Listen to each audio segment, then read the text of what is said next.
Hello all. In this video, we are gonna discuss about our project, and that is about weather API. So let's first discuss about the aim of the project. So our aim of the project was to create a weather app in Django Python. So what is Django? So Django is a Python based web framework that allows you to create web applications. So our main aim of the application was to develop a app that could show the current weather conditions of a city or maybe of any location globally. So for this we have made use of an API, and for this we have made use of request library. So let's have a brief description about the project. So as I have discussed that the main aim of the project is to create a weather predicting app, and to accomplish this task we have made use of Django as backend. So before we continue, let's have a brief discussion about what exactly is API. So API stands for the Application Programming Interface, and an API acts as an interface for web. So it is called as a web API. So firstly, what happens that a client makes HTTP request to API, and then API will communicate to web application or maybe a database is if required. So web application or database then provides the required data to API, and then that particular API returns the data to client in the form of HTTP request, and the data may be in the form of JSON or XML data. So if you want to use any kind of API, firstly you need to register or sign up for that particular API. So like in this project, I have made use of API from the site which is called as the Open Weather. So from here you can firstly log into this website, and then you can click on My API Keys. So you can see that this particular key is the API key.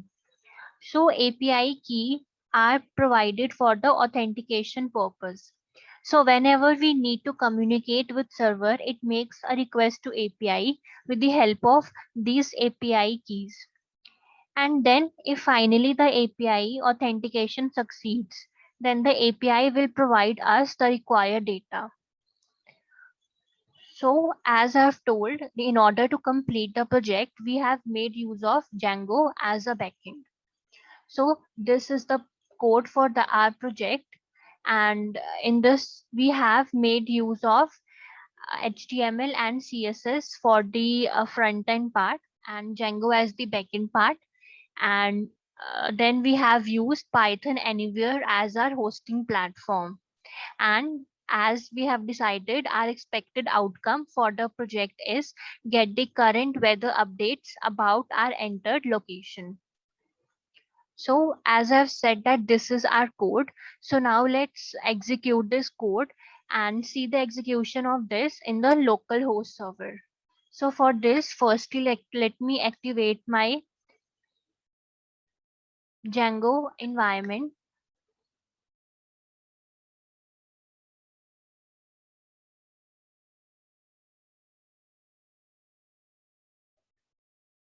And then let me type the final command, that is python manage.py run server.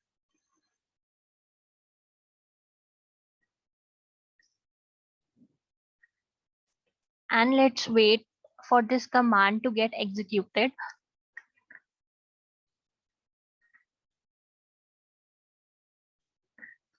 Then we can see that the server has run successfully, and we are getting a message that starting development server at HTTP this. Basically this is our local server, means now we would be running our project on the local machine.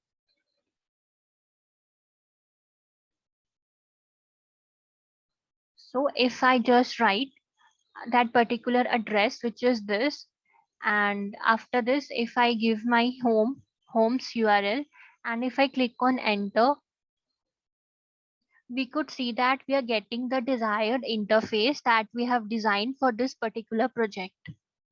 So here, if I enter, suppose, let's say Canada, and if I click on submit,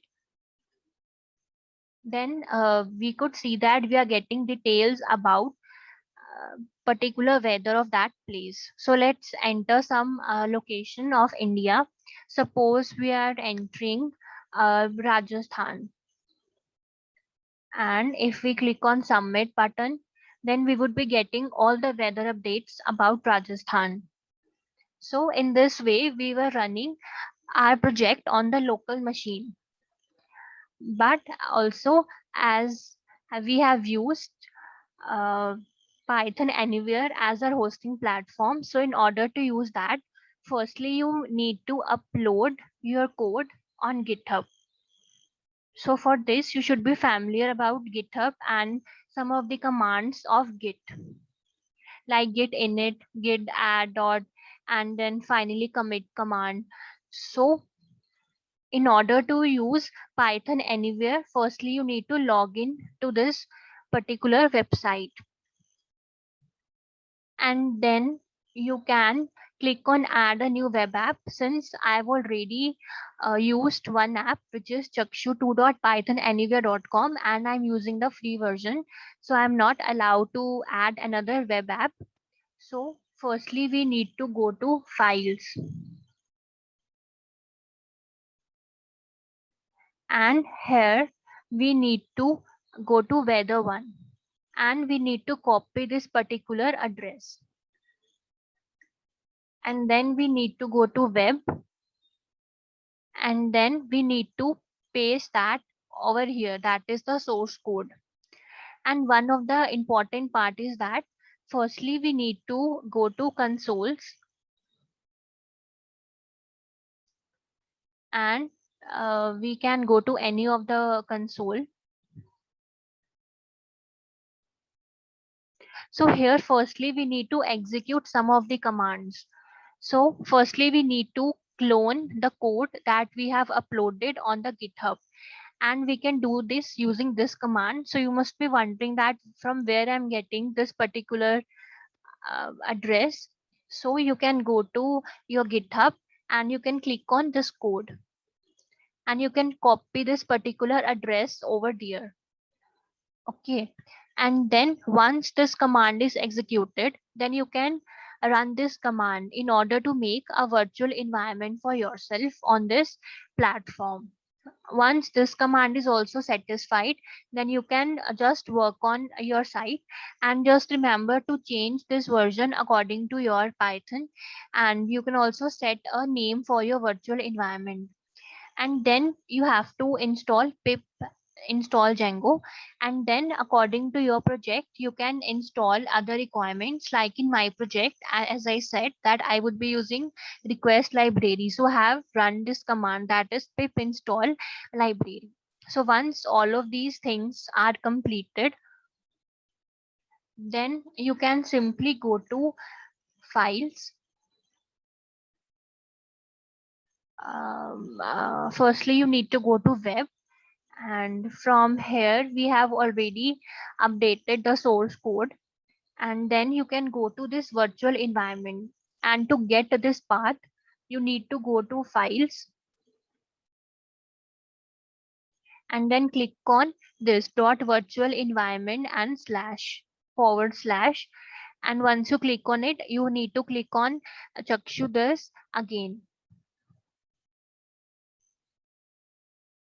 and then you can copy this entire path over there like I have copied.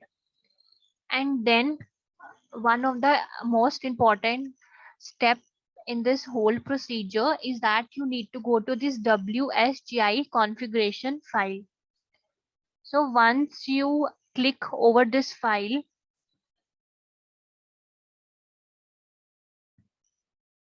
you would see that this particular page would open, and here you can just simply write this code, that import, and this whole particular code you need to write it over there. Then you can change the path, like we have mentioned uh, in the web.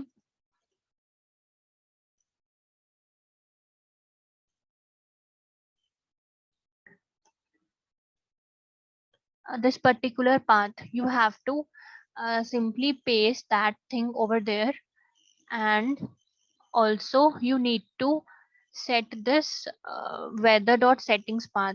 And to get this weather, you can go to your GitHub and you can click on this weather project. And then you have to, and whenever you're finding that settings.py file is there, so you can just copy this. As firstly we have reached weather 1 and then we have gone to weather, so we need to copy this weather over there like we have written, right? So once all of these steps are done, you simply need to click on save, and then you again need to return to web. So once all of these steps are completed, then you can click on reload and this button.